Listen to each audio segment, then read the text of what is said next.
चौबीस घंटे राज्य में मुख्यतः भद्रक जिले में गोटे दुईट स्थान में हालुका वर्षा रेकर्ड कर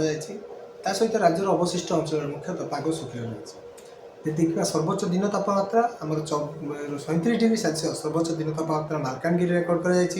पारालाखेमुंडी 36 डिग्री सेल्सियस रेकर्ड कर केतक स्थान में तापमात्रा 35 डिग्री कि अधिक रेकर्ड कर भुवनेश्वर देखा 34.7 डिग्री दिन तापमात्रा रेकर्ड कर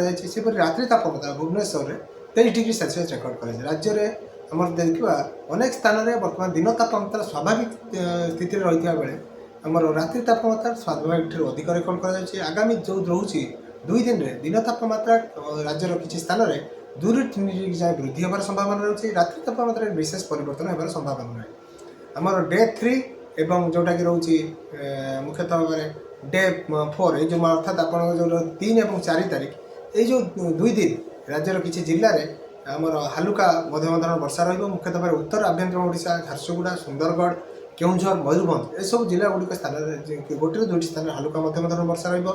अवशिष्ट दिन गुड़िक पाग मुख्यतः शुखला रही संभावना रही देखिए बर्तमान कौन निर्दिष्ट पानीपागर प्रभाव ना राजधानी भुवनेश्वर आज 35 ରୁ 36 डिग्री मध्य दिन तापमात्रा रेकर्ड होबार संभावना रोकता बेले दिन तमाम आकाश निर्मल रपराह समय आंशिक मेघुआ आकाश रही संभावना रही। गंजाम समाचार आपणकर लेटेस्ट खबर पई लाइक शेयर सब्सक्राइब एवं फॉलो करंतु